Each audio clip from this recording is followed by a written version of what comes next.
جبکہ اللہ رب العزت نے اس کا اعلان کیا وقال ربکم ادعونی استجب لکم، جو میں نے آیت پڑھی تھی، تمہارا رب تم سے کہتا ہے، ہمارا رب ہم سے کہہ رہا ہے اے لوگو کہ مجھ سے دعا مانگو، استجب لکم، میں تمہاری دعا کو قبول کرتا ہوں، ان الذین یستکبرون عن دعا، اور جو تکبر کرتے ہیں عبادتی، میری اس عبادت میں کی دعا نہیں کرتے تو میں انہیں اٹھا کر جہنم میں ڈال دوں گا۔ یہاں یہ کہا کیا، نیک لوگوں تم دعا کرو، تم دعا نہیں کروں گا تو اٹھا کے جہنم میں ڈال دوں گا۔ کیا کہا؟ سب کے لیے وقال ربکم ادعونی استجب لکم، تم سب سے رب نے ہم سب سے کہا اے لوگو تم اپنے رب سے دعا کرو، وہ تمہاری دعاؤں کو قبول کرتا ہے، اور جو تکبر کی بنیاد پہ دعا چھوڑ دیں گا جہنم میں ڈال دیں گا۔ تو یہاں کہا اے پیرو، اے فقیرو، اے نیک لوگو تم دعا کرو، اے بد لوگو تم دعا مت کرو، تمہارے لیے نہیں ہے دعا۔ سب کے لیے آیت ہے، یہ کامن ہے، بالکل ظاہر آیت ہے، بالکل واضح۔ اور ترمذی کی ایک روایت ہے، آپ صلی اللہ علیہ وسلم نے فرمایا جو شخص اللہ سے دعا نہیں کرتا اللہ اس سے ناراض ہو جاتا ہے۔ یہاں کہاں یہ کہا کہ تم تو گناہگار ہو تم مت کرو، جو نیک لوگ دعا نہیں کرتے اللہ ان سے ناراض ہو جاتا ہے۔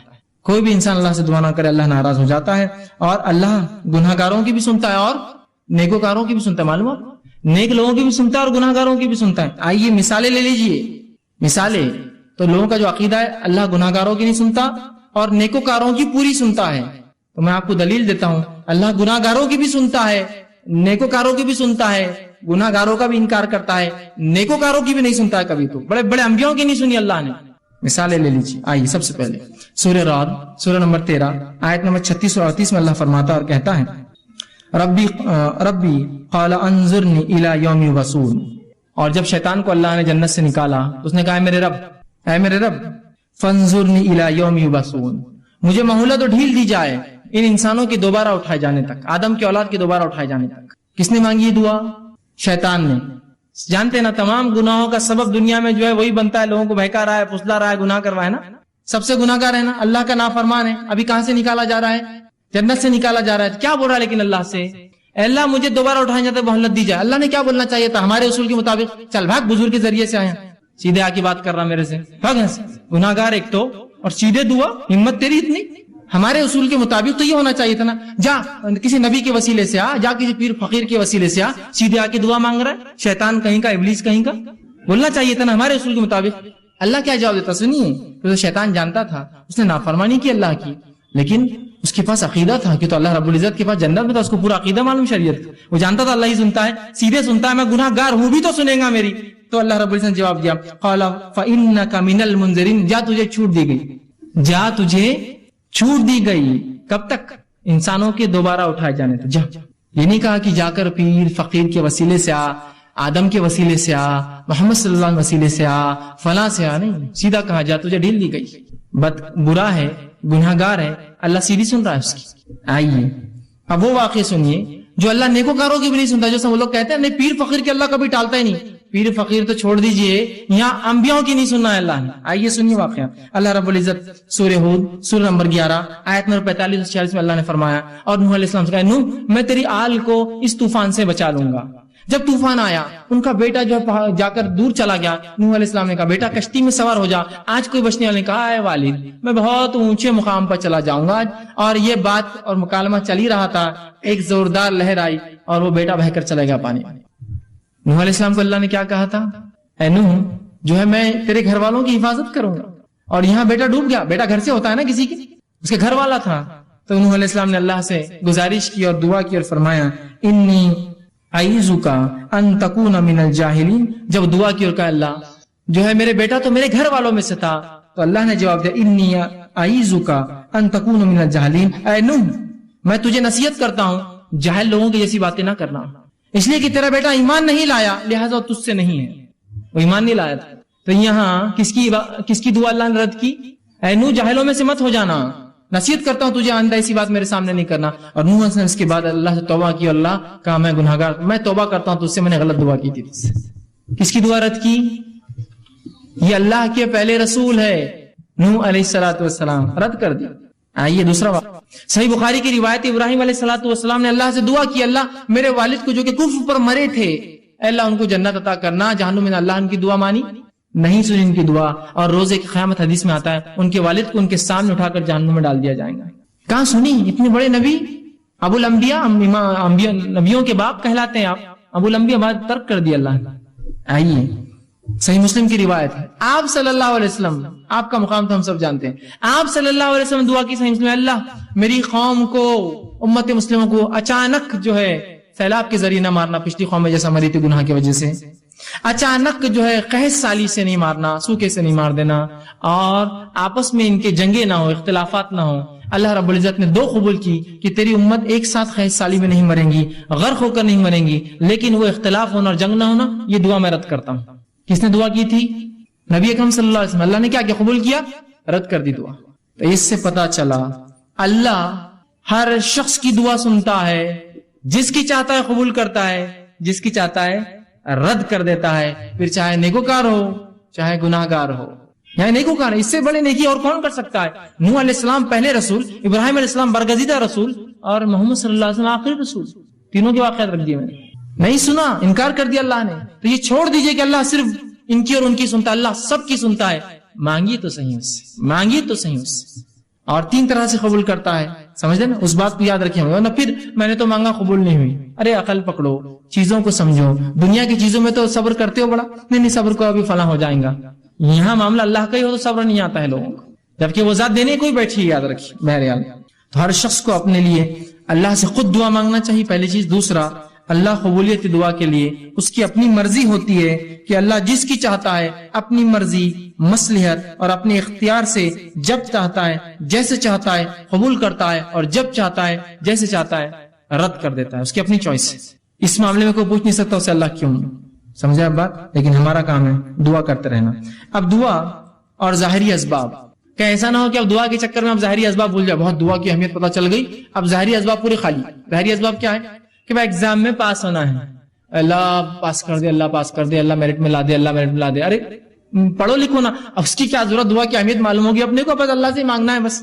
یہ سو ظاہری اسباب کے ساتھ دعا۔ نبی اکرم صلی اللہ علیہ وسلم کا ایک شخص سے کہا، اللہ کے رسول کیا میں اللہ پر بھروسہ کر کے اپنے اونٹنی کو کھلا چھوڑ کے مسجد میں نماز کو آ جاؤں؟ تو آپ صلی اللہ علیہ وسلم نہیں، پہلے اس کے گھٹنے کو باندھ، پھر مسجد میں اللہ پہ توکل کر کے۔ ظاہری اسباب بھی ضروری ہے کہ آپ کوشش کے ساتھ دعائیں۔ نبی اکرم صلی اللہ علیہ وسلم جو ہے آپ صلی اللہ علیہ وسلم کے تعلق سے آتا ہے، جامع ترمذی کی روایت جو اونٹنی کا واقعہ میں نے آپ کو سنایا کہ باندھ اور اس کے بعد اللہ پر جو ہے توکل کر۔ اسی طرح آپ صلی اللہ علیہ وسلم جنگ بدر کا مشہور واقعہ ہے، جنگ بدر سے ایک رات پہلے نبی اکرم صلی اللہ علیہ وسلم بدر کے مقام پر پہنچے، اس پہاڑ کے پاس پہنچے، اس سے ادھر مسلمان، ایک کنویں تھے وہاں کچھ، اور وہاں کھڑے تھے، اور 319 کی قریب تعداد میں جو مسلمان وہاں جمع تھے۔ اب یہ الگ بات ہے کہ مسلمان 313 مشہور ہے، 319 تھے صحابہ جو جمع ہوئے، 319 صحابہ وہاں جمع تھے، اور جب وہاں جمع تھے اس مقام پر ابوبکر صدیق رضی اللہ عنہ موجود تھے۔ راوی حدیث کہتے ہیں کہ آپ صلی اللہ علیہ وسلم نے بدر کی جب تیاریاں پوری کر لی، جو ظاہری اسباب تھے پورے تیار کر لیے، اب اپنا اسپرچل ویپن ہتھیار اٹھایا، دعا، پورے اسباب، پوری تیاریاں ہوگی، 319 کھڑے آ کر اپنی جان داؤ پہ لگا کر۔ اس کے بعد اس رات آپ کہتے ہیں آپ صلی اللہ علیہ وسلم اللہ سے قبلے جانب منہ کیا، آپ نے قبلے کی طرف رخ کیا۔ یہ دعاؤں کے آداب ہے، یاد رکھیے، کوئی ضروری نہیں لیکن ادب ہے اس کا۔ قبلے رخ منہ کیا، اور اللہ کے رسول صلی اللہ علیہ وسلم آسمان کی طرف اپنے ہاتھ بہت بلند کیے، حتیٰ کہ آپ کے جو ہے بغل مبارک کی جو ہے سفیدی نظر آ رہی تھی، آپ گورے تھے، اندر سے سفیدی نظر آنے لگی، اور آپ نے جو لباس پہنا ہوا تھا وہ سائڈ سے سلاوا نہیں تھا، ایک چادر تھی جو سر سے ڈالی تھی، اس میں سوراخ کیا ہوا تھا، مطلب اتنا مال دولت نہیں تھی کہ سلا سکے۔ تو جب آپ نے ہاتھ اوپر کیے تو چادر دونوں طرف سے کھل گئی تھی، تو آپ کا پیٹ اور پیٹھ اور سب حصہ جو ہے جو کھلا تھا، اور بہت سخت سردی کی رات تھی۔ تو ابوبکر صدیق فرماتے ہیں کہ میں کبھی ایک طرف سے چپک جاتا جا کے جسم کو کہ آپ صلی اللہ علیہ وسلم اتنی گرمی مل جائے کہ میرے جسم سے، پھر کبھی یہ طرف سے آ کے چپک جاتا ہے کہ آپ کہیں سردی سے بیمار نہ ہو جائے، کچھ ہو نہ جائے آپ کو، اور کڑاکے کی سردی ہوتی ہے عرب علاقوں میں، یاد رکھیے۔ تو میں ادھر سے کبھی آتا، ادھر سے آتا، اور آپ کو پکڑتا، اور آپ سامنے آسمان کی طرف ہاتھ اونچے کیے ہوئے تھے، اور اللہ سے دعا کرتے، اللہ آج اگر یہ لشکر ہار گیا تو تیرا نام لینے والا دنیا میں اب اس کے بعد موجود کوئی نہیں رہیں گا۔ اور میں یہ کہہ رہا تھا اللہ کے رسول بس اللہ نے آپ کی سن لی ہے، آپ بس کر دے، کہیں آپ کو کچھ ہو نہ جائے اتنی سردی میں۔ اور رسول ایسا رات بھر کھڑے رہے دعا میں، لیکن پہلے تیاری کر کے آئے تھے، یہ نہیں کہ صرف رات بھر مدینے میں کھڑے دعا کرتے اللہ دشمن کو ہلاک کر دے، برباد کر دے، ان کو فلاں کر دے۔ نکل کر آئے ہیں 319 اپنی جان لگا کر، اب دعا والا ہتھیار اٹھایا ہے۔ اپنی کوششیں، امتحان ہے، پوری کوششیں کر جائیے، پھر دعا، اپنی پوری کوششوں کے ساتھ اللہ سے دعائیں مانگے، یہ نہیں کہ صرف دعا کے پیچھے لگ گئے اور اسباب پورے ظاہری آپ چھوڑ دیے، دونوں کو ملا کر، اور اس کے بعد جو اللہ چاہیں گا، وہ جو پسند کریں گا، اپنی مرضی، مشیت اور حکمت کے اعتبار سے قبول کریں، چاہے رد کر دے، اس کی اپنی چوائس ہے، وہ مالک ہے اور اختیار ہے مالک کو، اپنی مخلوق کو چاہے تو دے چاہے تو نہ دے، مخلوق کو اختیار نہیں کہ اپنی ناراضگی کا اظہار کرے رب کے سامنے، خاموشی سے اس کے فیصلوں کو سمجھ لے, اس کی حکمتوں کو سمجھ لے. آج ایک چیز کو اپنے لیے بہت اچھا سمجھتے ہیں. میری ایک ٹرین ہے, سمجھ لیجیے میں اورنگ آباد سے بمبئی جا رہا ہوں, ایک بڑی جاب لگنے والی ہے, کروڑوں روپیہ میری سیلری سال کی, او ہو, اور میری اگر وہ ٹرین چھوٹ گئی انٹرویو کے لیے جا رہی ہے تو میرے لیے کیا افسوس ہوگا. میں سب سے غمزدہ انسان بن جاؤں گا دنیا کا کہ میری اپارچونٹی چلے گی, جاب مل گئی تھی, ٹرین نہیں ملی. اور اگر مجھے تھوڑی دیر خبر ملی ٹرین کا ایکسیڈنٹ ہو گیا تو دنیا کا سب سے خوش قسمت آدمی میں ہی ہوں, اس لیے کہ میں بچ گیا اس ایکسیڈنٹ سے. سمجھ رہے آپ, ایک پل پہلے تو سب سے ناراض آدمی تھا اور میں سب سے ناراض آدمی تھا, دوسرے پل سب سے خوش نصیب سمجھ رہا ہوں. کیوں سمجھ رہے آپ, اللہ کی حکمت, اس کے پیچھے مصلحت نہ قبول کرنا آپ کے خیر کے لیے, وہ بھی اس کا بدلہ ضرور قیامت کے دن ملے گا. بہرحال ٹھیک ہے, تو دعاؤں کے ظاہری اسباب بھی وہ کریں. اسی طرح خالی دعائیں نہیں چلیں گی, ظاہری اسباب کے ساتھ. اب جب دعاؤں کی بات آ رہی ہے تو دعا صرف ان صحیح احادیث سے آپ کریں گے, وہ دعائیں کریں گے جو ثابت شدہ ہو. عام دعائیں تو اپنی زبان میں, اردو میں, مراٹھی میں, تیلگو میں, ملیالم میں, جو زبان آتی کر سکتے ہیں. لیکن جب آپ کو خاص دعائیں کرنا ہے نا, کچھ جو سنت سے ثابت ہوتی ہے, تو وہی دعائیں کریں گے جو صحیح حدیث ثابت ہے. ورنہ آج دعاؤں کے نام پر مسلمانوں کو کیا کچھ نہیں پڑھایا جا رہا ہے, آپ کو اس میں بتا بھی نہیں سکتا کیا کچھ نہیں. دعاؤں کے نام پر درود کیا ہے, دعا ہے نا. رسول اکرم صلی اللہ علیہ وسلم درود دعا ہے. ایسے ایسی دعائیں ایجاد کر دی جو آپ نے کبھی زندگی میں بھی نہیں بتائے. جو آپ صلی اللہ علیہ وسلم دعائیں جو درود بتائے ہیں, کم و بیش 10-15 درود ہیں مختلف, الگ الگ, چھوٹے چھوٹے. اور سب سے بڑا کون سا ہے معلوم آپ کو, وہ جو نماز میں ہم پڑھتے ہیں اللہم صلی علی محمد, وہ سب سے بڑا ہے. اتنے درود بتائے آپ نے بس. لیکن ان کے بعد غیر ثابت شدہ درودوں کی اگر فہرست دیکھے, جو دعائیں ہیں جو نبی پر دعا بھیج رہے ہیں, ایسی لمبی لمبی دعائیں اور ایسے شرکیہ کلمات کہ کلمے سنے تو تعجب ہوتا ہے, آنکھ پہ رونگٹے کھڑے ہو جاتے ہیں. مسلمان پڑھ رہے ہیں, ہر جمعہ پڑھ رہے ہیں فلاں درود, اور لکھا ہوا یا دافع البلائی, اے نبی جو بلاؤں کو تم دفع کرتے ہو. نبی اگر دعا ہی, یہ درود ہے ان پر. ایسے درود نکال دو, ثابت شدہ ہونا ضروری ہے. ورنہ آج کل مختلف کتابیں مختلف ناموں سے ثابت شدہ ہو, یہ اس کی تحقیق ضرور کر لیں اس سے پہلے کہ آپ جب دعائیں کریں. اب آئیے دعاؤں کے تعلق سے کچھ فضیلتیں, کچھ کلیریفیکیشنز, کچھ آداب اس کے سکھا دیتا ہوں, کیسی دعائیں کریں اور کون سے اوقات میں دعائیں جلدی قبول ہوتی ہے, اور خاص بات دعائیں کس کی قبول نہیں ہوتی. پہلے اس عنوان کا نام یہی ہم نے رکھا تھا, دعائیں کیوں قبول نہیں ہوتی. پھر پہلے میں نے کہا بہت چھوٹا عنوان ہو جائے گا, ذرا وسعت لاتے ہیں, دعا مومن کا ہتھیار. انشاءاللہ یہ عنوان آئے گا. بہت سے لوگ دعا قبول نہیں ہو رہی, کہاں سے ہوں گی دعائیں کی شرائط میں تو اترو, پہلے کنڈیشن تو لاگو کرو. ٹھیک ہے, تو آئیے دعا کی فضیلت کیا ہے, میں نے کچھ تو باتیں رکھی اور رکھ دیتا ہوں. دعا آپ صلی اللہ علیہ وسلم عبادت ہے, جامع ترمذی کی روایت. اسی طرح اللہ سے دعا مانگنے والا جو ہے بڑی عظمت والا عمل ہے, اللہ سے دعا مانگنا عظمت والا عمل ہے. ترمذی کی روایت ہے, آپ صلی اللہ علیہ وسلم فرمایا کہ دعا سے زیادہ عظمت والا کوئی عمل اللہ کے نزدیک نہیں ہے. دعا کرنا بہت عظمت والا عمل ہے, اور اس سے زیادہ عظمت والا اللہ کے نزدیک کوئی عمل نہیں. اسی طرح دعا تقدیر بدل سکتی ہے. آپ صلی اللہ علیہ وسلم نے فرمایا, یہ بھی جامع ترمذی کی روایت, آپ نے فرمایا اگر کوئی چیز تقدیر کو بدل سکتی ہے تو وہ دعا ہے. کتنی افضل چیز ہے نا دعا, سب کر سکتے ہیں اور سب کی قبول بھی ہوتی ہے, تو دعا ہے. اسی طرح دعا نازل شدہ اور غیر نازل شدہ تمام آفات اور بلاؤں کا حل ہے. آپ صلی اللہ علیہ وسلم فرماتے ہیں, یہ جامع ترمذی کی روایت, آپ نے فرمایا اور کہا جو ہے دعا نازل شدہ آفات اور جو ابھی نازل نہیں ہوئی سب کے لیے نفع بخش ہے. لہٰذا اے اللہ کے بندو دعا ضرور کرو. مطلب جو بلائیں تم پر نہیں آئی اور جو بلائیں آئی ہوئی ہیں, دونوں کو ٹالنے کا حل راستہ کیا ہے, دعا کرو. یہ نہیں کہا کہ اے امت مسلمہ کے ولیوں تم دعا کرو, سب سے کہا نا. اگر خاص ہوتی دعا کہ اللہ گناہگار کی نہیں سنتا تو کہتے نا کہ اے امت مسلمہ کے نیک لوگوں تم دعا کرو, اس لیے کہ جو بلا اتری ہے اور جو اترنے والی ہے وہ اسے ٹل جاتی ہے. نہیں کہا نا, تم سب دعا کرو. ٹھیک ہے, ہم سب سے کہا. اسی طرح دعا کرنے والے کو اللہ کبھی محروم نہیں رکھتے. دعا کے لیے ہاتھ اٹھانا یہ مسنون ہے, سنت طریقہ, یاد رکھیے. آپ ہاتھ اٹھانا چاہیے دعا کے لیے, لیکن ہاتھ بہت لمبے لمبے نہیں پھیلانا, سوائے اس کے کہ آپ صلی اللہ علیہ وسلم جب ہاتھ اٹھاتے تو ہاتھ نزدیک ہوتے, ملے ہوئے ہوتے, حدیث میں آتا ہے ہاتھ ملے ہوئے ہوتے. ٹھیک ہے, اور جب آپ اشد بہت شدت ہوتی تو ہاتھ کو دور نہیں کرتے, وہاں پر شدت کی دولت ہاتھ کھولتے جاتا ہو نہیں. جب آپ شدت سے دعا کرتے تو ہاتھ اوپر کی طرف جاتے. جتنی شدت ہوتی دعا ہوتی کہ بدر میں آپ نے ہاتھ اتنے اوپر کیے تھے کہ آپ کے بغل نظر آ رہے تھے, اور بارش نماز استسقاء میں آپ اتنے اوپر ہاتھ کرتے الٹے کرتے کہ آپ کا بغل نظر آتا. تو دعا کی شدت جتنی زیادہ ہوں گی آپ ہاتھ اتنے اوپر اٹھائیں گے اللہ کی طرف, اوپر کی طرف. یہ عاجزی کی علامت ہے, اور ظاہر سی بات ہے بندہ ہاتھ اٹھا رہا ہے مطلب کچھ مانگ رہا ہے, بھیکاری کی حیثیت سے کھڑا ہے. ٹھیک ہے, عاجزی کی علامت ہے. میں یہ بھی نہیں کہوں گا کہ ہاتھ کھلے رکھنے دعا نیچے گر جاتی, ایسا نہیں ہے.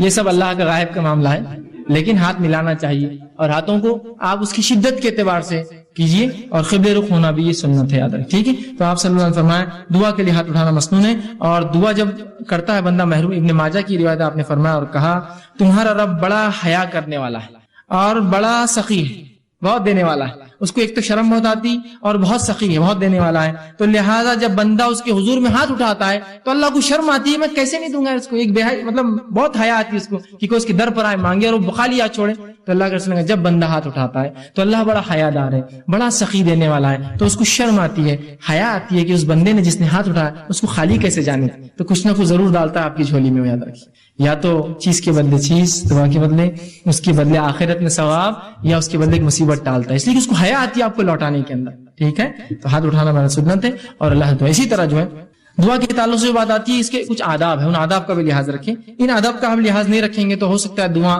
جو آپ کہتے قبول نہیں ہو رہی ہے، ہم کو لگ رہا ہے اس کا ہو سکتا ہے۔ آئیے سنیے دعا مانگنے کے لیے جو ادب رکھنا، جامع ترمذی کی روایت ہے، ایک شخص آیا، 2 رکعت نماز پڑھی، نماز کے بعد اس نے دعا کی اے اللہ میری مغفرت کر، مجھ پر رحم کر، اور اس کے بعد چلا گیا۔ آپ نے کہا اس کی قبول نہیں ہوئی، صحابہ نے کہا اس کی قبول نہیں کیوں؟ تو آپ نے فرمایا جب دعا کرو تو سب سے پہلے اللہ کی حمد و ثنا کرو، تعریف بڑائی بیان کیجیے اللہ کی، سورہ فاتحہ ہے، سورہ اخلاص ہے، اللہ کی حمد و ثنا، اس کے بعد مجھ پر درود بھیجو، اور اس کے بعد اپنی حاجت رکھو۔ تو دوسرے صحابی نے سن لیا، فوراً گئے، نماز پڑھی، اس کے بعد الحمد ثنا کی اور رسول اللہ صلی اللہ علیہ وسلم پہ درود بھیجا، اور اس کے بعد جو ہے اپنی دعا کے اللہ کے رسول نے فرمایا اس کی قبول ہوئی۔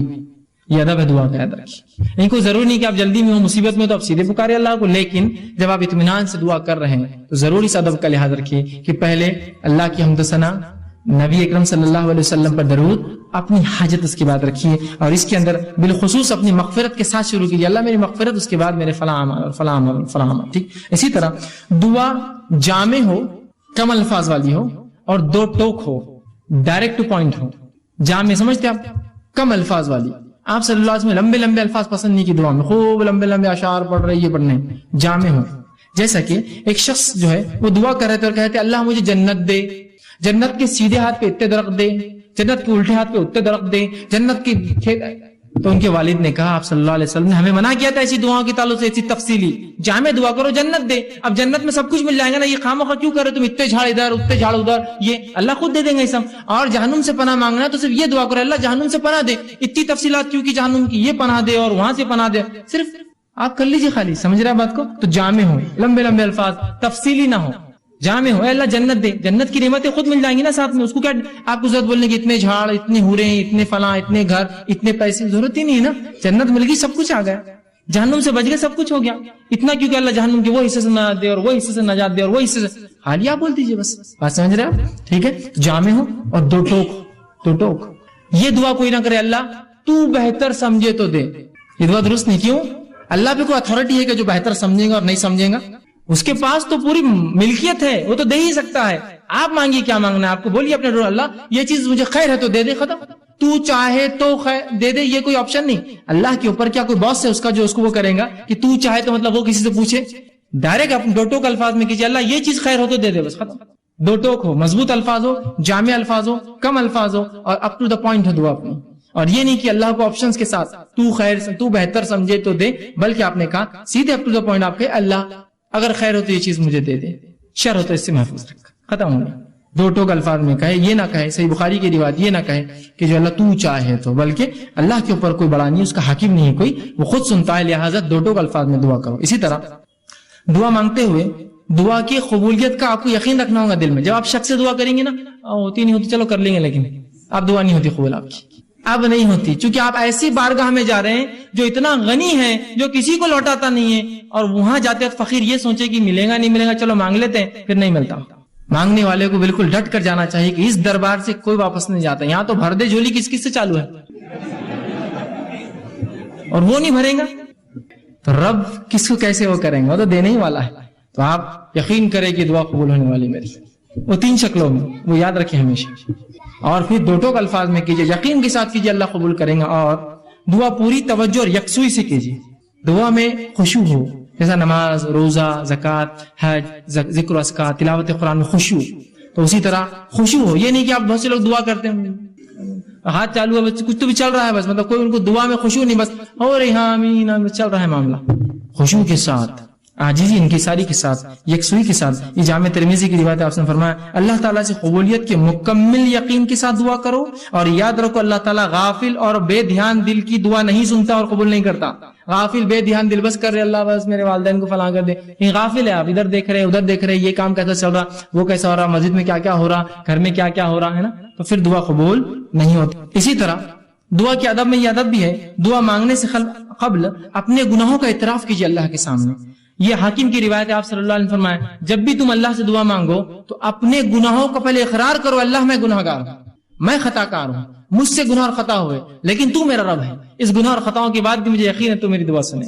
تو اپنی گناہوں کا اعتراف کیجیے اور پھر اپنی حاجت مسائل اس کے سامنے رکھیں. ٹھیک ہے، تو گناہوں کا اعتراف یہ ضروری ہے. ٹھیک. اسی طرح خاص دعاؤں کے لیے آپ 3 بار بھی دہرا سکتے ہیں. خاص دعاؤں کے لیے اسپیشل جو آپ کی دعائیں ہوں کچھ تو آپ 3 بار دہرائیے، اس کی سنت ہے، یہ اس کا ادب بھی ہے. آپ صلی اللہ علیہ وسلم کی طرف ابن ماجہ کی روایت ہے آپ نے جنت طلب کی اور جہنم سے پناہ مانگا 3 بار کہا اللہم صلی اللہ علیہ جنت ونعوذ بک من النار، 3 بار کہا.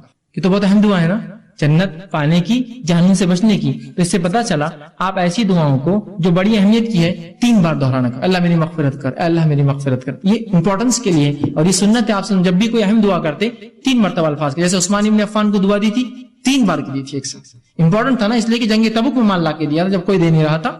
ٹھیک ہے، 3 بار. اسی طرح یہ ابن ماجہ کی روایت. اسی طرح جو ہے جامع ترمذی کی روایت آپ نے فرمایا اور کہا کسی دوسرے کے لیے دعا مانگنے والے کو پہلے اپنے لیے دعا کرنی چاہیے پھر دوسرے کے لیے مانگنا چاہیے. اگر کوئی آپ سے کہا بھائی میرے لیے دعا کیجیے تو آپ صلی اللہ علیہ وسلم فرمایا پہلے اپنے لیے مانگ اور پھر اس کے لیے وہ چیز مانگ، اس لیے کہ پہلا محتاج تو وہی ہے جو مانگ رہا ہے اور پھر وہ ہے جس نے مانگنے کا کہا.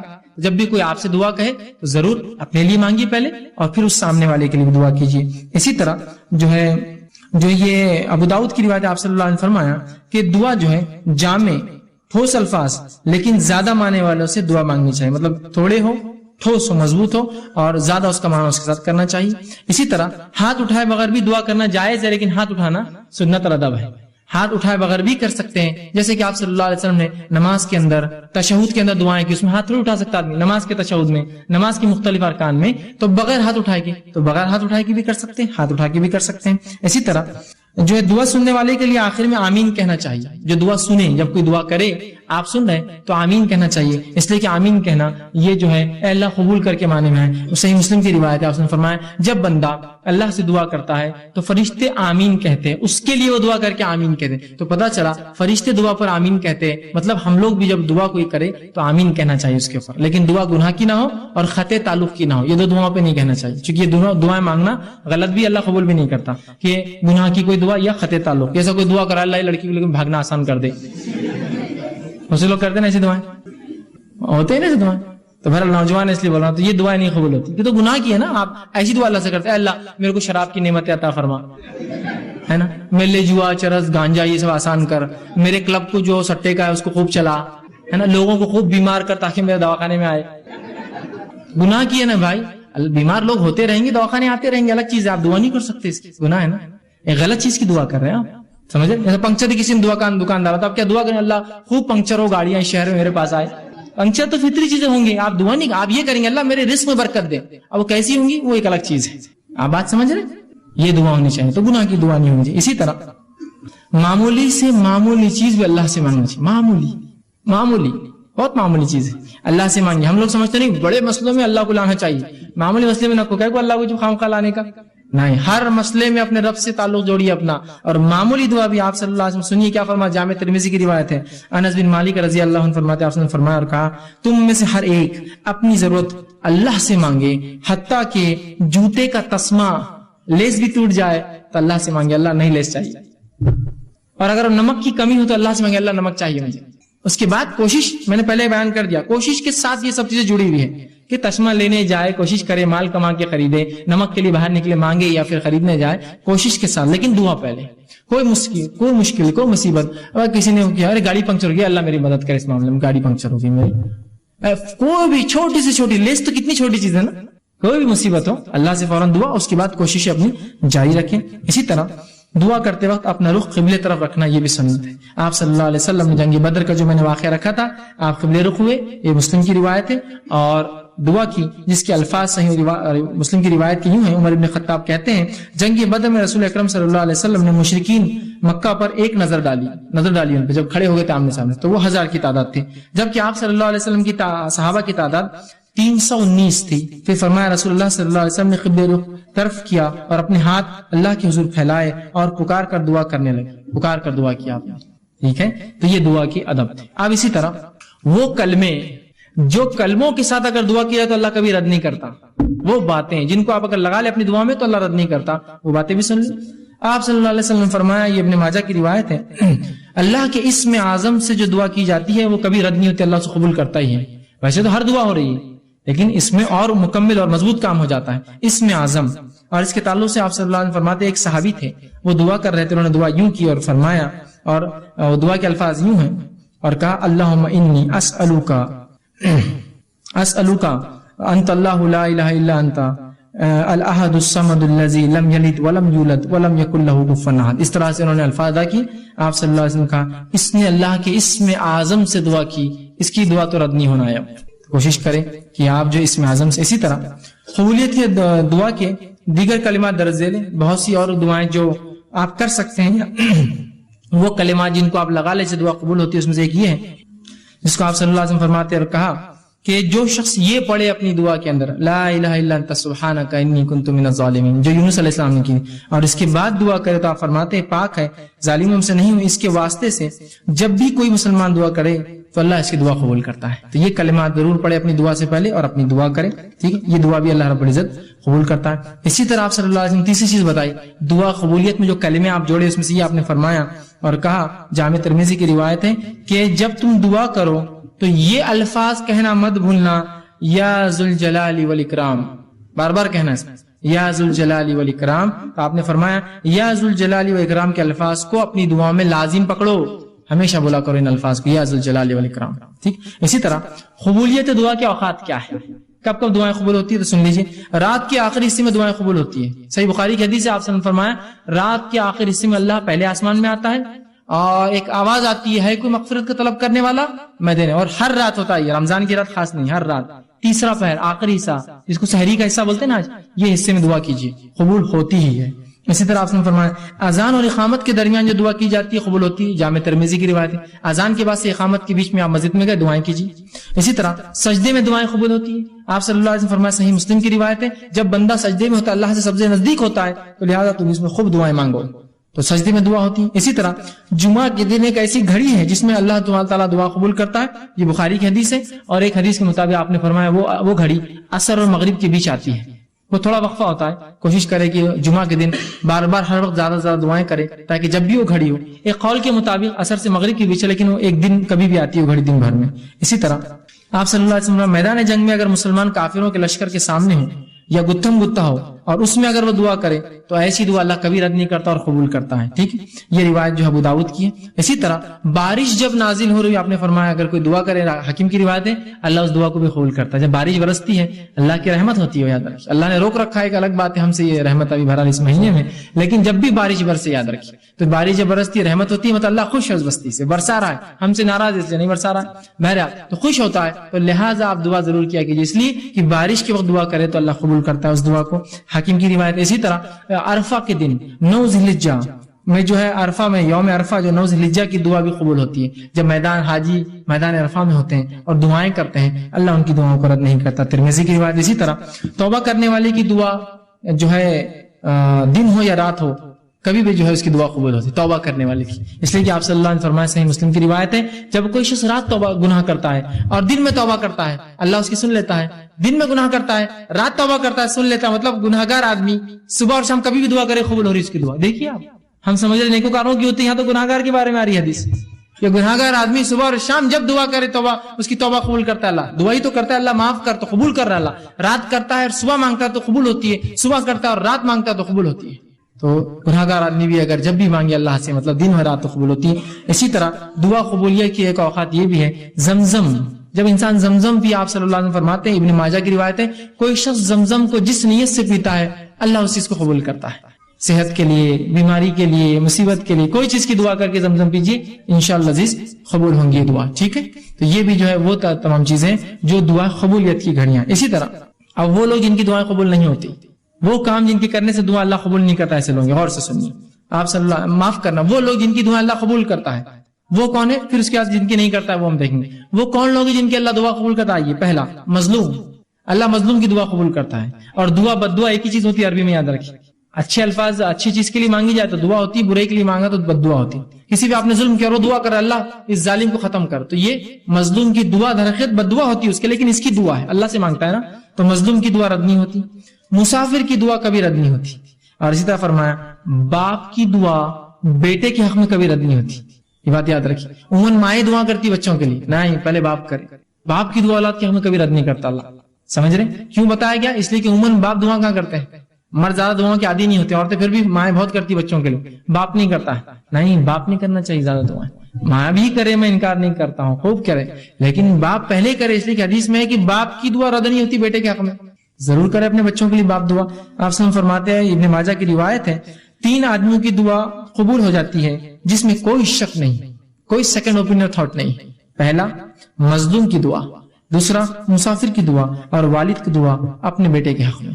تینوں چیزیں حل قبول ہوتی ہے. اسی طرح آپ صلی اللہ علیہ وسلم فرماتے ہیں غازی کی دعا قبول ہو جاتی ہے, ٹھیک ہے, اور حج اور عمرہ کرنے والے کی دعا قبول ہوتی ہے. غازی جو میدان جنگ میں انسان ہے, اور حج اور عمرہ, اس کے تعلق سے آپ نے فرمایا, ابن ماجہ کی حدیث آپ نے فرمایا جہاد فی سبیل اللہ کرنے والا اور حج اور عمرہ کرنے والا اللہ کا مہمان ہے, اللہ نے انہیں بلایا تو وہ آ گئے, لہٰذا اللہ سے اگر وہ سوال کرے تو اللہ انہیں عطا کرے گا.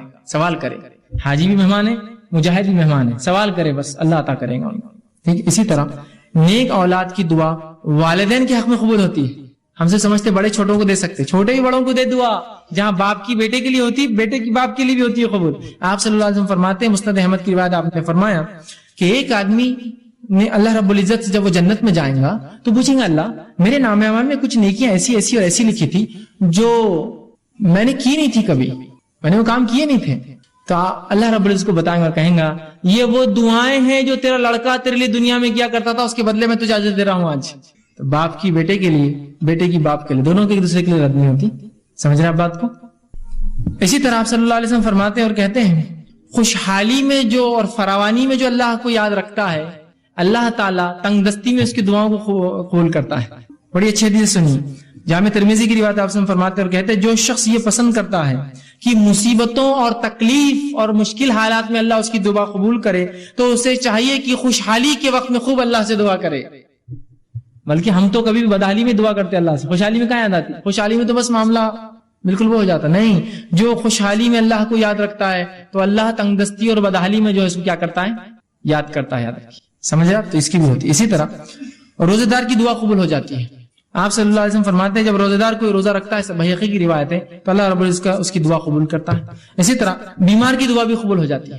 اور وہ شخص, وہ انسان جو اپنے بھائی کے لیے دعا کرے, غائبانہ دعا یاد رکھیے, جو اپنے بھائی کے لیے غائبانہ دعا کرے اللہ رب العزت کو بھی قبول کرتا ہے. بحقی کی روایت آپ صلی اللہ علیہ وسلم فرمایا, کہا مریض کی دعا یہاں تک کہ وہ ٹھیک نہ ہو جائے قبول ہوتی ہے, اور بھائی کی دعا بھائی کے لیے جب غائبانہ کرے تو قبول ہوتی ہے. اور قبول ہونے والی دعاؤں میں سب سے جلدی جو دعا قبول ہوتی ہے وہ ایک بھائی کے لیے جب دوسرا بھائی غائبانہ دعا, اور بھائی سے مراد یہاں سگا بھائی نہیں, مسلمان بھائی جب دوسرے مسلمان بھائی کے لیے غائبانہ دعا, اس کے موجودگی میں تو کوئی بھی دعا کرتا ہے, غائب پیچھے کرتا ہے پیٹ کے, یہ سب سے جلدی قبول کر لیتا اللہ, اس لیے کہ دوسرے بھائی نے کیا اس کے لیے دعا. ٹھیک ہے, تو یہ تھا وہ لوگ جن کی دعائیں قبول ہوتی ہیں. اب وہ لوگ جن کی دعائیں قبول نہیں ہوتی وہ کیا اسباب ہے, سنیے. رزق کے حرام کھانے والا, اس کی دعا قبول نہیں ہوتی. رزق حرام, آج حرام رزق کھاتے ہیں کھلاتے ہیں, بلکہ رزق حرام پر پرورش پانے والی کی بھی دعا نہیں قبول ہوتی. مقائی کمانے والا نہیں, اس کو کھانے والا بھی دعا قبول نہیں ہوتی اس کی. آپ صلی اللہ علیہ وسلم فرماتے ہیں ایک شخص کا, پھر آپ صلی اللہ علیہ وسلم نے ایک شخص کا ذکر کیا جو طویل سفر میں ہے, جس کے سفر کی وجہ سے گرد و غبار, دھول مٹی سے اس کا چہرہ بھرا ہوا ہے, اور اس کے بعد جو ہے وہ دونوں ہاتھ آسمان کی طرف کرتا ہے, وہ حج یا جہاد کے سفر پر ہے, اور دونوں ہاتھ آسمان کی طرف کر کے اللہ سے دعا کرتا ہے, اے اللہ میری دعا قبول کر. اللہ کہتا ہے میں اس کی دعا کیسے قبول کروں, اس کا کھانا حرام, اس کا پینا حرام, اس کے کپڑے حرام, اس کی پرورش حرام پر ہوئی ہے. حرام کھانے والا ہے، حرام کمانے والے، حرام پر پرورش جس کی بھی اللہ دعا نہیں خود. اس لیے میں نے کہا تھا اولاد کی تربیت میں، اس کے حق میں اولاد کو حلال مال کھلائیے. آپ اس کو حرام مال کھلائیں گے، اس کی تربیت اور اس کی دعاؤں کو آپ برباد کر رہے ہیں. حلال مال کی بڑی اہمیت. کم کمائیے، مت کمائیے، لیکن حلال کمائیے. جو بھی ہوتا ہے نا، مت سے مراد یہ کہ اب آدمی کچھ نہیں، بڑا پریشان حال ہے، بہت کم ہوتا ہے، لیکن حرام کے اس میں مت جائیے. رشوت خوری، سود کے اوپر تجارتیں، اسی طرح لوٹ مار، اس کی ٹوپی اس کے سر ڈال دی، ادھار پیسے لے کے کھا گئے، ایسا لوگوں نے زندگی گزار لے رہے ہیں. یاد رکھیے دعائیں نہیں قبول ہوتی آپ کی. اپنی مغفرت کی دعا کوئی بندہ نہ کر سکے، وہ رب جو حیا دار ہے اور سخی ہے، اگر وہی آپ کی دعائیں نہ قبول کرے، یا ایسا عمل جس سے آپ کی وہ ربی دعا قبول نہ کرے، اس سے بری بات کیا ہو سکتی کوئی بری بات اس سے؟ حرام مال پہلی چیز، صحیح مسلم کی روایت. دوسرا، جو گناہ کے لیے دعا کریں گے اور خطا رحمی کے لیے اس کی دعا قبول نہیں ہوتی. گناہ کے لیے آپ دعا کریں، خطا رحمی رشتہ توڑنے کی، اس کی دعا قبول نہیں ہوتی، پہلے وضاحت میں کر چکا ہوں. اسی طرح غفلت اور لاپرواہی سے کرنے والے کی دعا قبول نہیں ہوتی. دل اس کا دعا میں نہیں، ادھر دیکھ رہا ہے، ادھر دیکھ رہا ہے، ادھر سوچ رہا ہے، ایسی شخص کی دعا قبول نہیں ہوتی. پہلے میں نے حدیث آپ کے سامنے رکھ دی. اسی طرح زانی کی دعا قبول نہیں ہوتی. یاد رکھیے جو زنا کرتا ہے، زانی کی دعا قبول. اور زبردستی حاکم اگر اپنے محکوم سے ٹیکس وصول کر زبردستی، تو ویسے حاکم کی دعا قبول نہیں کرتا اللہ تعالیٰ. آپ صلی اللہ علیہ وسلم نے فرمایا کہ سوائے زانیہ کے اللہ سبحانہ تعالیٰ ہر روز لوگوں کو معاف کرتا ہے، جو سوال کرتے رات میں انہیں عطا کرتا ہے. لیکن سوائے زانیہ کے جو اپنے زنا کے ذریعے دوسروں کو سیراب کرتی ہے، دوسرے لوگوں کو خوش کرتی ہے. زانیہ سے مراد زانیہ عورت بھی اور زانیہ مرد بھی، یاد رکھیے ٹھیک. وہ سیراب کرتی ہے. اور زانیہ عورت کا لفظ اس لیے ہے حدیث میں، اس لیے کہ اس زمانے میں سے عورتیں زنا کرتی تھی، مطلب اس طرح کی کام کرتی تھی کہ لوگ آ کر اس سے فائدہ اٹھاتے، حالانکہ وہ ایک زنا کر اور یہ. لیکن آج کل مرد بھی ایسے تجارتیں کرتے ہیں، ایسے بزنس کے نام پہ چل رہے بہرحال زنا کرتے ہیں، وہ ان کا کام ہوتا ہے. ٹھیک ہے، تو ایسے شخص کی اللہ دعا قبول نہیں کرتا. اور زنا کو آج امت مسلمہ نے عام سمجھ لیا ہے، معمول سمجھ لیا ہے، فیشن سمجھ لیا ہے، زندگی جینے کا طریقہ سمجھ لیا ہے، اور اس کے لیے پوری زندگی اس کا وقت اور توانائی لٹاتا ہے. نہیں، فیشن سمجھ لی لوگوں نے. اس شہر سے اس شہر گھومنے جاتے تو زنا کے لیے جاتے ہیں، بولنے کی ضرورت نہیں مجھے. اور مانگتے ہو پھر اللہ سے مصیبت میں، کہاں سے اللہ مدد کریں گا تمہاری؟ کہاں سے مدد؟ ہم نے خود راستے بند کیے دعاؤں کے، اللہ نے نہیں کیا. اللہ دینے بیٹھا ہی، یاد رکھیے ہر روز بیٹھا ہے، ہر گھڑی دینا چاہتا ہے. ٹھیک ہے، یہ طبرانی کی روایت تھی. اسی طرح جو قوم امر بالمعروف اور نہی عن المنکر کا کام روک دیتی ہے، اچھائی کا حکم نہیں دیتی، برائی سے روک جاتی ہے، اور فرائض پہ عمل نہیں کرتی، اللہ ایسی قوم کی دعا بھی نہیں سنتا. اس کے تعلق سے جامع ترمذی کی روایت آپ نے فرمایا، بڑی مشہور حدیث آپ نے فرمایا، اس ذات کی قسم جس کے ہاتھ میں میری جان ہے، تم امر بالمعروف نہی عن المنکر کرتے رہو، ورنہ ان قریب اللہ تم پر اس طرح سے عذاب نازل کرے گا، پھر تم اس سے دعائیں کرو گے، تمہاری دعائیں قبول نہیں کی جائیں گی. جو فرائض کو چھوڑنے والے ہیں، اچھائی کا حکم دیتے، برائی سے نہیں روکتے، ان کی دعائیں بھی قبول نہیں ہوتی. تو یہ وہ چند اشخاص تھے جن کی دعائیں قبول نہیں ہوتی. اب وہ کام جو دعاؤں میں جائز ہے، اس کے آداب ہے، کچھ بس رکھ دیتا ہوں. کسی شخص کی درخواست پر کسی آدمی کے نام لے کے دعا کرنا جائز ہے. صحیح بخاری کی روایت ہے، کسی کی درخواست، آپ صلی اللہ علیہ وسلم کے زمانے میں حضرت عمر عمرہ کے لیے گئے تو آپ نے کہا میرے بھائی مجھے اپنی دعا میں یاد رکھنا. کس نے کہا؟ اللہ کے رسول نے کہا عمر سے، میرے بھائی مجھے اپنی دعا میں یاد رکھنا. ٹھیک ہے، یہ نہیں کہا کہ عمر تم تو میرے سے چھوٹے ہو ایمان میں، تم میرے کو بولو. اور حضرت عمر نے کہا اللہ کے رسول آپ اتنے بڑے، آپ سے آپ کے ذریعے ہم مانگتے، ہم سے کیوں کرا رہے آپ؟ ٹھیک ہے، حضرت عمر نے کہا میں یاد رکھوں گا. سمجھ رہا بات کو؟ تو کسی کو آپ کہہ سکتے، درست ہے، اس میں کوئی مسئلہ نہیں. اسی طرح دعا میں کافروں کے لیے ہدایت طلب کر سکتے ہیں. آپ صلی اللہ علیہ وسلم کئی کافروں کے لیے ہدایتیں طلب کہ اللہ عمرین میں سے کسی ایک کو ہدایت دے. ایک عمر تھا ابو جہل، اس کا نام بھی عمر تھا، اور ایک عمر تھے عمر ابن خطاب، دونوں عمر تھے. تو کہا ایک کو ہدایت دے، اللہ نے عمر ابن خطاب کے حق میں قبول کی دعا. تو کافروں کے لیے دعا کر سکتے، بخاری کی روایت. اسی طرح دعا میں اللہ تعالیٰ سے اس کے اسم اعظم اور اس کی صفات اور اس کے وسیلے سے دعا کر سکتے آپ.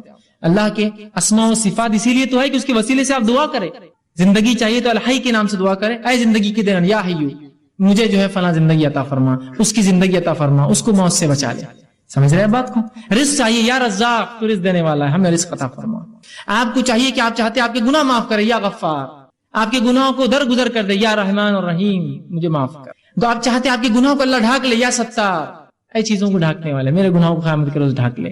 تو اللہ کے اسماء و صفات. آپ کو وسعت چاہیے، یا وسیع مجھے وسعت فرما میرے معاملے میں. ٹھیک ہے، تو اللہ کے اسماء و صفات کے وسیلوں سے دعا کیجیے، اسی لیے تو یہ نام ہے اللہ کے. بہرحال اسی طرح اپنے نیک اعمال کے وسیلے سے بھی دعا مانگ سکتے ہیں، بھی قبول ہوتی ہے. میں نے جیسا کہ بخاری کی حدیث ہے کہ 3 آدمی جو بنی اسرائیل کے غار میں چلے گئے، تینوں نے نیک اعمال کے وسیلے سے دعا مانگی نا. کیا تینوں نے کہا نہیں ہم اپنے قوم کے نبی جو انتقال کر کے ان کے وسیلے سے مانگیں گے، اپنے قوم کے پیروں فقیروں سے مانگیں گے، خود کے وسیلے سے مانگی تینوں نے دعائیں. ٹھیک ہے، تو اپنے وسیلے سے، بخاری کی روایت. اسی طرح زندہ نیک آدمی سے دعا کروانا جائز ہے. کوئی زندہ نیک آدمی بول بھی سکتے دعا کرو، اور کروانا مطلب وسیلہ لینا کہ دیکھیے آپ میرے لیے دعا کرے اور میں نیک سمجھتا ہوں آپ کو، اور میں بھی دعا کروں گا، لیکن میں آپ کے نام آپ کے وسیلے سے دعا کروں گا اللہ سے۔ اس طرح سے اگر آپ اجازت لے اور وہ بھی دعا کرے اور آپ بھی دعا کرے، دعا قبول ہوتی ہے، یہ بھی جائز ہے۔ لیکن یہ ہر بار کا معمول مت بنا جی کہ اللہ اس کے بغیر قبول ہی نہیں کرتا وسیلے پر۔ امت نے اتنی حدیث لے لی اور بس ہر چیز کو نہیں، ان کے ذریعے اور ان کے ذریعے نہیں۔ یہ تو کچھ کئی چیزوں میں سے ایک سبب ہے کہ آپ کسی کو نیک سمجھتے ہیں تو اس کو مسئلہ بتائیے، خود بھی دعا کریے، نہیں کہ آپ بری ہو گئے نہیں انہوں کر رہے دعا، وہ بھی دعا کرے، تو یہ بھی جائز ہے، ایسا کروایا جا سکتا ہے۔ ٹھیک، اسی طرح وہ کام جو دعا کے اندر منع ہے، بس یہ آخری بات ہے، دعا میں اشعار پڑھنا اور پر تکلف الفاظ استعمال کرنا منع ہے۔ اشعار، شعر شاعری، مطلب بالکل طرز میں دعا پڑھتے نا، فلاں فلاں فلاں فلاں فلاں، وہ چلتے رہتا کچھ لوگوں کا، بالکل ایک ٹیپ چلتا ہو، شاعری اور فلاں اور فارسی شاعری کے اندر دعا کرنا، اور پر تکلف الفاظ، بہت ہی تکلف ایسے الفاظ کی پیچھے والے خالی دیکھ رہے ایک دوسرے کو کیا کر رہا بول کری، یہ دعا ہے اس کی، پر تکلف الفاظ، ٹھیک، یہ درست نہیں، بخاری کی روایت ہے۔ اسی طرح ابن ماجہ کی روایت ہے، آپ صلی اللہ علیہ وسلم نے فرمایا کہ دعا میں غیر ضروری باتیں کرنا منع ہے، غیر ضروری باتیں کہ جنت ہونا، یہ ہونا، اس میں فلاں ہونا، بس جنت کا سوال کیجیے، جہنم سے نجات کا سوال۔ اسی طرح اپنے گناہوں کی جو ہے دنیا میں سزا مانگنے کی دعا کرنا یہ منع ہے کہ آپ اللہ سے ایسی دعا کریں۔ صحیح مسلم کی روایت، ایک صحابی نے ایک دعا کی، اللہ میرے گناہوں کی سزا مجھے دنیا میں دے دے، اور وہ بیمار پڑ گیا، آپ صلی اللہ علیہ وسلم ان کی عیادت ہوئے، کہا تو نے کیا کیا ایسا؟ تو کہ اللہ کے رسول میں نے ایک دعا کی، اللہ میرے گناہوں کی سزا دنیا میں دے، تو کہا کیا تیرے میں اتنی طاقت ہے جو دنیا میں گناہ کی سزا تو بھگت سکے؟ کہا تو نے یہ دعا کرنا تھا، ربنا آتنا فی الدنیا حسنۃ، اللہ دنیا بھی آسان کر، وفی الآخرۃ حسنۃ، آخرت بھی آسان کر، وقنا عذاب النار، آگ کے عذاب سے بچا۔ کہ تو انہوں نے ایسی غلط دعا کی کہ ان کو بخار چڑھ گیا تھا، اللہ نے قبول کی، ان کو اس کی بدلہ مل رہا تھا، تو پھر انہوں نے دعا کی، بخار چلا گیا۔ تو اپنے لیے دنیا میں میرے کو دے دے بول کر نہیں کرنا چاہیے، اللہ ہو گئے مجھ سے گناہ معاف کر، نہیں اللہ میرے کو سزا دے، دنیا میں جتنے میں نے کی کہاں سے بھگت سکیں، کہیں زندگی میں لائیں گے تو نہیں بھگت سکتے ہم، ٹھیک، تو معافی طلب کیجیے، یہ سب سے طریقہ۔ اسی طرح ابو داؤد کی روایت ہے، اپنے لیے، اپنی اولاد کے لیے، اپنے جو ہے خادموں کے لیے اور اپنے مال کے لیے بددعا کرنا منع ہے۔ اپنے لیے، اپنے بیوی بچوں کو بددعا دے رہے، آپ اپنے مال کو برا بھلا کر رہے، اپنے غلاموں کو برا بھلا کرے، بددعا دے رہے، منع ہے، اس سے آپ نے ابو داؤد کی روایت میں روکا۔ اسی طرح بخاری کی روایت ہے، موت کی دعا کرنا درست نہیں ہے۔ آپ یہ دعا کر سکتے ہیں، اللہ اگر موت میرے لیے بہتر ہے تو موت دے، زندگی بہتر ہے تو زندگی دے، لیکن آپ یہ نہیں کہہ سکتے اللہ مجھے موت دے دے۔ بہت سی عورتیں ہوتی ہیں، کچھ ہوا نہیں ہوا، اے اللہ اٹھا تو بھی لے میرے کو، اے اللہ اٹھا تو بھی لے میرے کو، بس ہر تھوڑی دیر کو اٹھا تو بھی لے میرے کو، مطلب آپ موت کی نہیں کر سکتے، یہ دعا نہیں کرنا چاہیے، ٹھیک۔ اسی طرح ہوتا ہے بہت سی بار انجانے جانے میں لوگ بددعائیں دیتے ہیں، جیسا اولاد کو نہیں دینا چاہیے، بچوں کو نہیں دینا چاہیے، اس لیے کہ آپ صلی اللہ علیہ وسلم نے فرمایا، وہ جو حدیث تھی پہلی میں پھر دوہرا دیتا ہوں، اولاد، اپنے خادم، غلاموں کو، بچوں کو بددعا نہیں دینا۔ آپ نے فرمایا، دیکھیے کیا فرماتے ہیں، اپنی جانوں، خود کو، اپنی اولاد، اپنے خادموں اور اپنے مالوں کے لیے بددعا نہ کرو کہ تمہاری زبان سے ایسے وقت کوئی بددعا کے کلمات نہ نکل جائے جس وقت اللہ سے قبول کر لے۔ تو عورتیں بھی ہوتی بہت سی بار بددعائیں دیتی بچوں کو، ناس پیٹا ہے، یہ تو میرا فلاں ہے، یہ تو ایسے ہے، بددعائیں مت، اس کو کبھی اپنا عام معمول میں بنائیے۔ اچھے لوگ، انبیاء، صلحاء کبھی بددعائیں نہیں دیتے، ورنہ ہمارے پاس تو ایک معمول ہو گیا نا، بچوں کو مائیں بددعا دیتی، کچھ بھی بددعائیں دے رہی کہ تم ایسے ہو جاؤ، تنگ کر دیے، ویتاق لا دیے، میرے کو فلاں ہو جائے، تمہارا تو بیڑا غرق ہو، اللہ نے قبول کر لیا تو، اور پھر وہی مائیں پھر دعائیں کریں گی، اللہ اس کا بیڑا غرق کیوں ہو رہا ہے، پھر آپ نے تو بددعا دی تھی، خام خواہ اچھے الفاظ، برے الفاظ مت نکالیے، ٹھیک۔ اسی طرح موت کی دعا کرنا منع ہے، اسی طرح خطا رحمی اور گناہ کی دعا کرنا منع ہے، اور اسی طرح عجلت طلبی سے دعا کرنا آپ سے منع کیا، صحیح مسلم کی روایت۔ اسی طرح صحیح بخاری کی روایت، دعا مانگتے ہوئے اللہ کے ساتھ کسی نبی یا ولی یا بزرگ کے تھرو وہ کرنا کہ ان کے ذریعے ہوتا ہے، یہ شرک ہے۔ آپ صلی اللہ علیہ وسلم فرمایا اور کہا، بخاری کی روایت ہے، اور فرمایا جو شخص اس حالت میں مرا کہ دعا اللہ کے سوائے دوسروں کو شریک ٹھہراتا تھا، وہ جہنم میں جائیں گا۔ کتاب کہتے ہیں، اے فلاں کے تم فلاں کر سکتے ہو، تمہارے ذریعے سے شریک کر رہے ہیں آپ اللہ کے ساتھ، مطلب یہ بھی اتنا ہولڈ رکھتے ہیں کہ اللہ کو منوا سکتے ہیں، شرک کر رہے ہیں آپ اس کا، تو یہ نہیں ہوں گی۔ اسی طرح آپ نے فرمایا غیر اللہ سے دعا مانگنا سب سے بڑی گمراہی، یاد رکھیے، اللہ کے علاوہ ہم دوسروں سے جو دعائیں کرتے ہیں یہ بہت بڑی گمراہی، یاد رکھیے۔ دعا مانگتے وقت جو ہمیں صرف اللہ سے مانگنا چاہیے، اور جو میں نے آیت آپ کے سامنے رکھی تھی، اور قرآن میں اللہ رب العزت نے سورہ مائدہ آیت میں 46 سے فرمایا کہ غیر اللہ سے جو مدد مانگتے ہیں، دعائیں کرتے ہیں، وہ بڑا شرک ہے۔ اللہ نے فرمایا ومن اضل ممن يدعو من دون الله من لا يستجيب له الى يوم القيامه وهم عن دعائهم غافلون۔ دیکھیے کیا فرمایا اللہ، اس شخص سے زیادہ گمراہ کون ہو سکتا ہے جو اللہ کو چھوڑ کر ان کو پکارے جو قیامت تک جواب نہیں دے سکتے، بلکہ اس سے بھی بے خبر ہے کہ ان کو اللہ کے ساتھ شریک ٹھہرایا جا رہا ہے، ان کو پکارا جا رہا ہے۔ آج انہیں سے مانگتے ہیں نا جو سن بھی نہیں سکتے ہماری بات، بے خبر ہے ہماری باتوں سے، کہاں کہاں جا کے مانگ رہے ہیں آپ، جو سن بھی نہیں سکتا، اس کو پتہ بھی نہیں چلے قیامت دن میرے کو شریک کر دیا تھا اس نے اللہ کے ساتھ، ٹھیک ہے، تو یہ دعا مانگنا حرام ہے۔ اسی طرح جو ہے اللہ رب العزت نے دعاؤں کے تعلق سے قرآن نے بڑی وہ ترغیب دلائی، اور اللہ کے علاوہ دعا مانگنا بہت سخت گناہ بتایا. 2-3 آیتیں رکھ کے بات ختم کرتا ہوں. اللہ رب العزت قرآن میں فرماتا ہے اور یوں کہتا ہے, اللہ رب العزت نے فرمایا یا ایھا الناس ضرب مثل فاستمعوا لہ, اے لوگو غور سے سنو, اے انسانوں غور سے سنو. اللہ تمہارے لیے ایک مثال دیتا ہے, ایک مثال دے رہا ہے. کیا مثال سنی؟ ان الذین تدعون من دون اللہ لن یخلقون ذبابا ولو اجتمعوا لہ, کہ وہ لوگ جن کو تم اللہ کے علاوہ پکارتے ہو وہ ایک مکھی بھی پیدا نہیں کر سکتے. جو پیدا نہیں کر سکتا وہ سن بھی نہیں سکتا. وہ ایک مکھی بھی پیدا نہیں کر سکتے, اور مکھی پیدا کرنا تو دور, اگر مکھی ان کے سامنے سے کچھ لے کر اڑ جائے تو اس سے واپس چھیننے کی طاقت بھی نہیں رکھتے. بڑے کمزور ہے جو ایسوں سے مانگتے ہیں, اور بڑے کمزور ہے جو لوگ مانگنے والے ہیں. کتنا کمزور ہے نا. آپ کس سے مانگ رہے ہیں؟ جس کے سامنے چڑھاوے رکھے ہوئے, ایک مکھی لے جائے تو اٹھا کے مار بھی نہیں سکتا ہو. آپ اس سے مانگتے ہو جو مکھی پیدا نہ کر سکے, اس سے دعائیں کرتے ہو, جبکہ وہ مکھی اڑانے کی طاقت بھی نہیں رکھتا. جو شخص وہ خود غافل ہے آپ کی ان دعاؤں سے, قیامت کو روز انکار کریں گا آپ کے شرک. اللہ میں نے تھوڑی کہا تھا ان سے مجھ سے مانگو, یہ تو یہ لوگ پکڑ لیے مجھے اس کے بعد. ٹھیک ہے, اسی طرح یہ جو سورہ حج کی آیت نمبر 73 اور 74 تھی. آگے اللہ رب العزت سورہ ابراہیم آیت نمبر معاف کرنا سورہ فاطر سورہ نمبر 35 آیت 14, 13 اور 14 فرماتا ہے والذین تدعون من دونہ ما یملکون من قطمیر, وہ لوگ جو اللہ کے علاوہ کسی اور کو پکارتے ہیں دعاؤں میں, انہوں نے تو ذرہ بھی پیدا نہیں کیا. ذرہ, قطمیر کہتے ہیں کھجور کی گٹلی کے اوپر ایک چھلکا آتا ہے پتلا, وہ بھی نہیں پیدا کیا انہوں نے تم جس سے دعا مانگتے ہو. ان تدعوہم لا یسمعوا, اور جب تم پکارتے ہو سن بھی نہیں سکتے ہو, بہرے ہیں, ان کو سنے نہیں آتا ہے. دعاکم, تمہاری دعاؤں کو سنتے نہیں ہیں. ولو سمعوا ما استجابوا لکم, اور اگر سن بھی لے, کوئی زندہ ہے سن بھی لے تو تمہاری دعاؤں کو قبول نہیں کر سکتا, طاقت نہیں تھی قبول کرنے کی. آگے فرمایا وَيَوْمَ الْقِيَامَةِ يَكْفُرُونَ بِشِرْكِكُمْ, اور تمہارے اس عمل, اس شرک سے انکار کریں گے روز قیامت. اللہ ہم نے نہیں بولا تھا ان کو ہم سے مانگو, یہ بعد والے ہم کو پکڑ لیے, تو اپنے شرک کا انکار کریں گے جو تم لوگوں نے کیا. وَلَا يُنَبِّئُكُمْ مِثْلُ خَبِيرٍ, اور فرماتا ہے حقیقت حال کہ ایسی صحیح خبر تمہیں خبردار کے سوا اور کوئی نہیں دے سکتا. مطلب اللہ کے رسول جو بتا رہے ہیں ان پر ایمان لاؤ, یہ مشرکین کے لیے تھا, لیکن افسوس آج مسلمان اسے پڑھیں. اسی طرح سورہ نحل سورہ نمبر 16 آیت نمبر 20 اور 21 میں اللہ نے فرمایا والذین تدعون من دون اللہ لا یخلقون شیئا وهم یخلقون, تم اللہ کے علاوہ جن سے دعائیں کرتے ہو وہ خود پیدا کیے گئے ہیں, پیدا کرنے والے نہیں ہیں. تو جو پیدا ہوتا ہے دعا سن بھی نہیں سکتا ہے. کیا فرمایا لا یخلقون شیئا, انہوں نے کچھ پیدا نہیں, وهم یخلقون, وہ خود پیدا ہوئے. امواتا غیر احیاء, وہ مردہ ہے زندہ بھی نہیں جن سے تم مانگ رہے ہو. آج ہے نا ہمارا حال تو یہ, مردوں سے مانگ رہے آج, سوچتے ہیں کہ ہم سمجھے اللہ سنتا نہیں تو مردوں کی سنیں گا. تو کہا امواتا غیر احیاء, کہ وہ مردہ ہے زندہ بھی نہیں. احیاء وما یشعرون ایانا یبعثون, اور دوبارہ اٹھنے تک ان کو معلوم بھی نہیں ہوگا قیامت تک تم نے کیا کیا مانگا ان سے.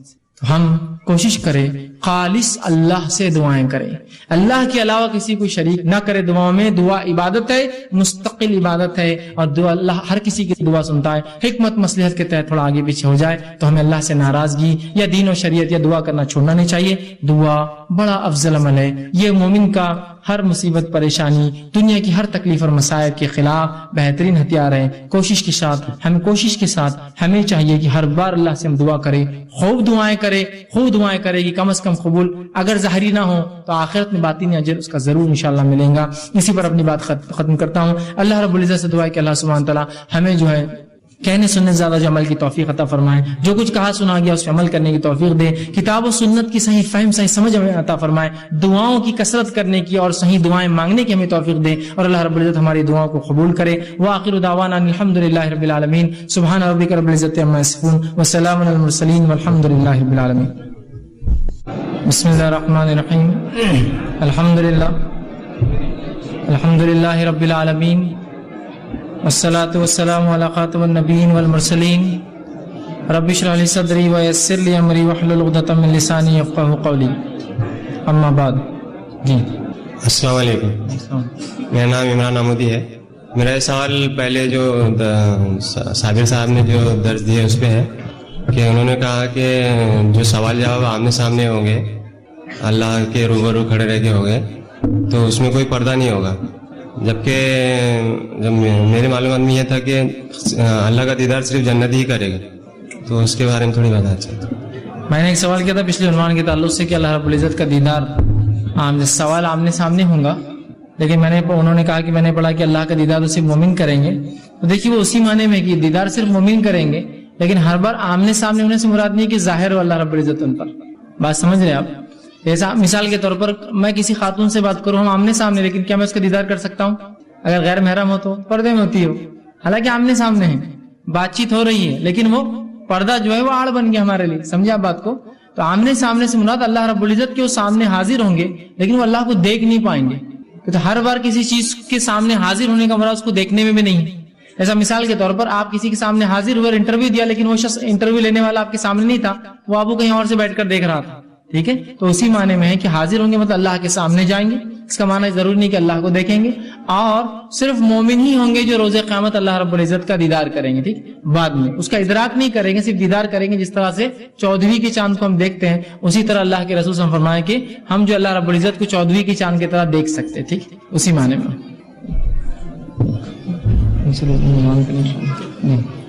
السلام علیکم.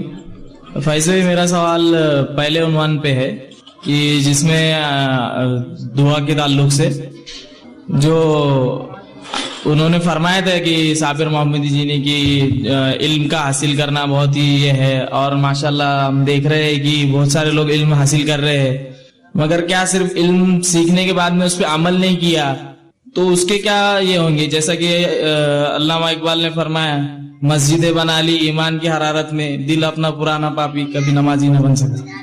تو اس کی ذرا عمل کے تعلق سے آپ پوچھنا چاہ رہے ہیں؟ جی، علم حاصل کر لیا پر اس پہ عمل نہیں کیا. میں نے ایک سوال ہے کہ پچھلے عنوان کے تعلق سے کہ انسان نے علم حاصل کیا عمل نہ کیا، تو اس تعلق سے دیکھیے اس کا معنی یہ کہ انسان، ہرگز معنی یہ نہیں ہے کہ انسان اب اس بات کو سن کے علم حاصل نہ کرے، اس لیے کہ حاصل کریں گے تو پوچھوں گی. بہت سے لوگ ایسے ہوتے ہیں. جب میں کالج میں تھا، ایک بچے کو ایک بار وہ گانا گا رہا تھا، میں نے اسے کہا گانا گانا درست نہیں، تو اس نے کان میں ہاتھ ڈالی، کہا سنے تو عمل کرنا پڑے گا نا، میں سنا نہیں ابھی وہ. ٹھیک، ہرگز یہ معنی نہیں ہے کہ علم حاصل کرے تو عمل کرنا پڑے گا، بلکہ معنی یہ کہ علم حاصل کرو، علم حاصل کرنا ہے، اور پھر جتنا علم حاصل کریں گے اس کے مطابق عمل کرنے کی کوشش کرنا ہے. اس لیے کہ مکمل طور سے کوئی بھی انسان عمل کر نہیں پائیں گا، مکمل طور سے کوئی انسان 100% مسلمان نہیں بن سکتا. ہم مکمل اپنی زندگی کے خاتمے تک اسلام پر عمل کرنے کی کوشش ہی کرتے رہیں گے اور چلے جائیں گے دنیا سے. سمجھ رہے ہیں بات کو؟ تو لہذا اس کا معنی یہ کہ علم خوب حاصل کرو تاکہ شرک، بدعت، خرافات، برائی سے بچو، اور اس کے بعد جتنا علم حاصل کیا کوشش کرو کہ جتنا ہو سکتا اس پر عمل کو، خطا انشاءاللہ معاف ہو جائیں گے. کسی نے ایک سوال کیا کہ میرا سوال یہ ہے کہ میں نے اپنی زندگی میں کچھ ایسے مسئلے تھے جس کی بنا پر زنا کیا، لیکن میں ابھی وہ چیز کرنے کے بعد بہت زیادہ پریشان ہوں اور اللہ تعالیٰ سے دعا جو ہے کرتا ہوں وہ مجھے معاف کر دے. کیا ایسی دعا قبول ہوگی؟ سب سے پہلی چیز تو دیکھیے، اگر کسی بھی شخص نے کتنا بھی بڑا جرم کیا ہو زندگی میں، کتنا بھی بڑا جرم، کتنا بھی بڑا گناہ، حتیٰ کہ رب کے ساتھ شرک بھی کیا ہو، اگر سچے دل سے معافی مانگے گا انشاءاللہ اس کی توبہ اللہ قبول کرے گا. میرا باپ چونکہ آج عنوان توبہ نہیں ہے، استغفار اور توبہ، لیکن کوئی بھی گناہ کتنا ہی سنگین کیوں نہ ہو، چاہے اس نے زنا کیا ہو، انشاءاللہ اللہ معاف کریں گے. لیکن میں ہرگز دعوت نہیں دے رہا ہوں کہ آپ گناہ کیجئے، اللہ معاف کرنے والا ہے. اس بات کو بالکل واضح ہو آپ کے ذہن میں. گناہ اگر کسی سے ہو گیا، ایسا وہ کہہ رہے کہ مجبوری میں کسی سے گناہ و زنا والا عمل، تو یاد رکھیے. لیکن اب زندگی میں اگر اس نے سچی توبہ کی ہے تو اللہ رب العزت سچی توبہ کو بڑا پسند کرتا ہے، اور اتنا پسند کرتا ہے، سچی توبہ کو اتنا پسند کرتا ہے کہ صحیح مسلم کی روایت کے، صحیح حدیث مسلم کی روایت کے مطابق آپ صلی اللہ علیہ وسلم فرماتے ہیں ایک شخص جو ہے ریگستان میں ہے اور اس کا اگر اونٹ گم جائے ساز و سامان کے ساتھ، تو وہ اس شخص کتنا پریشان ہوگا، اور اگر اس کے بعد اس کا اونٹ مل جائے تو وہ کتنا خوش ہوگا. اللہ سبحانہ تعالیٰ اس سے بھی زیادہ خوش ہوتا ہے جب اس کا بندہ گناہ سے توبہ کرتا ہے. لیکن ہرگز اس کا مطلب نہیں ہے کہ آپ گناہ کیجئے. اگر ایسے کوئی گناہ آپ سے زندگی میں کبھی بھی ہوں گے، اللہ سے آپ سچے دل سے اگر توبہ کریں گے تو انشاءاللہ العزیز اللہ سبحانہ تعالیٰ معاف کریں گا. توبہ کی شرائط 3 ہیں. ایک، سب سے پہلے دل میں نادم ہو. دوسرا، اللہ سے توبہ کرے.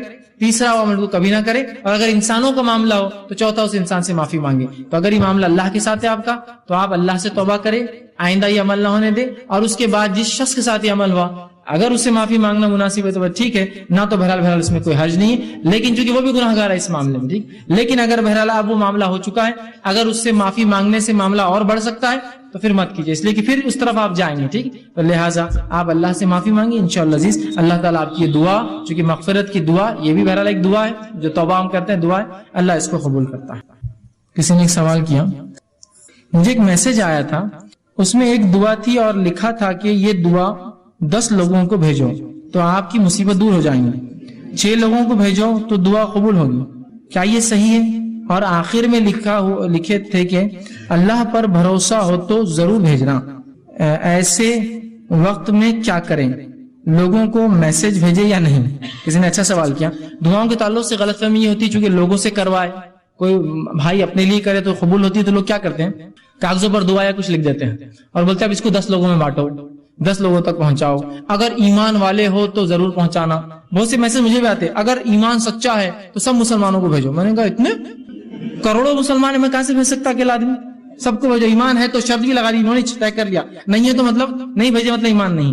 پھر اس پہ 10 لوگوں کو بھیجو تو دعا پوری ہو جائیں گی, 6 لوگوں کو بھیجو تو فلاں ہو جائیں گا. یہ تو ٹھیک تھا, اب اس میں یہ بھی لکھا ہوا رہتا اگر نہیں بھیجے تو ایک آدمی مر گیا, ایک کا بچہ مر گیا, ایک کی نوکری چلے گئی, اور ایک نے کر دیا تو اس کی لاٹری لگ گئی, اس کا فلاں ہو گیا. دیکھیے یہ سب فالتو باتیں ہیں, اس کی شریعت میں کوئی حیثیت نہیں. اپنی دعا آپ کیجیے, ایسے کوئی میسج بھیجنے سے یا لکھ کر دینے سے. یہ ہو سکتا ہے میسج موبائل کمپنیاں اور کسی زمانے میں زیروکس کمپنیوں کا چال ہوں گی کہ بھائی زیروکس لوگ زیادہ بانٹے, میسج کرے تو بھیج دیا ایک میسج, لا الہ الا اللہ بھیجو, کتنے لوگوں کو دو کتنا ثواب ملیں گے, بھیج دے لوگ لا الہ الا اللہ, اس کو میسج کرتے لوگ کتنا ثواب ملیں گے. یہ کون سا طریقہ ہے ثواب حاصل کرنے کو سمجھ میں نہیں آ رہا. ایسے تو راستے پہ کھڑے ہو جاؤ, ناکہ بندی کر دو, چلو لا الہ الا اللہ, نکلو باہر, لا الہ الا اللہ نکلو, کتنا ثواب مل رہا, کتنا ثواب ملیں گے. ہر دن اپنے محلوں کو روک دو, ہر مسلمان آنے کو لا الہ پڑھو, آگے جاؤ, چلو لا الہ پڑھ دو, کتنا ثواب ملیں گے. کوئی لاجک ہے اس کے پیچھے؟ مطلب کوئی سمجھ میں نہیں آ رہا یہ چیز کیا ہے. تو بہرحال یہ بے بنیاد چیزیں ہوتی ہے, اس کی کوئی حقیقت نہیں ہے, نہ ہی اس کو فارورڈ کرے. اور بچہ مر گیا, یہ سب فالتو بات ہے, صرف آپ کو ڈرایا جا رہا ہے. اور لگا بھی تو کیا لگتا ہے, سب کی لاٹریاں لگتی ہے, حرام چیزیں لگتی ہے. ایک نے کیا اس کی لاکھ کی لاٹری حرام چیزیں لگی بھی تو حلال نہیں ملا اسے کچھ. ٹھیک ہے, تو بہرحال یہ بے بنیاد ہے. ایسے چیزوں کو لے کر آپ کہے آپ بہت ایمان والے بولنا, آپ کے پاس ہی رکھیے, اتنا ایمان ہمارا نہیں بولنا, آپ ہی بانٹ دیجیے. کہ تو وہاں لکھا ہوا میں نے بھی دیکھا ہے, اللہ پہ بھروسہ ہے تو ضرور بھیجنا, مسلمان ہے تو ضرور بھیجنا, نبی سے محبت ہے تو ضرور بھیجنا, عاشق رسول ہے تو ضرور بھیجنا. یہ شرائط کا کی, اور کیوں میں آپ کے سامنے اظہار کروں میری محبت کا؟ کوئی ضروری ہے آپ کے سامنے بتانا میں کتنا اپنے نبی سے محبت کرتا ہوں؟ ٹھیک ہے, تو بہرحال یہ بے بنیاد چیزیں ہوتی ہے, اس کو آپ ذہن سے چھوڑے اور ایسے میسج کو ڈیلیٹ کر دیں, اس کا کوئی حقیقت نہیں ہوتی, یاد رکھیے. جی السلام علیکم. فیض بھائی, آج کل جو ہے تو ایک عام بات ہو گئی ہے کہ ایک دوسرے سے جب ملاقات کرتے ہیں جاتے وقت کہتے ہیں کہ دعا میں یاد رکھنا, اس طرح کہنا درست ہے؟